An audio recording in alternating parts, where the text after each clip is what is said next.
uwo mufite agana ibyumweru bibiri aryamye n'akazi byarangiye. Uzi ko uri umufundi uri i Kigali ufite akazi kagira n'ibyumweru bibiri.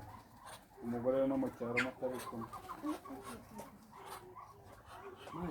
Utagamba.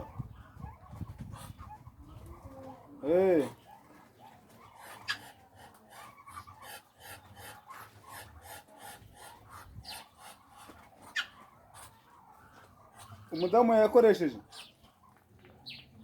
Reka. Niba byarangiye ubivuyemo.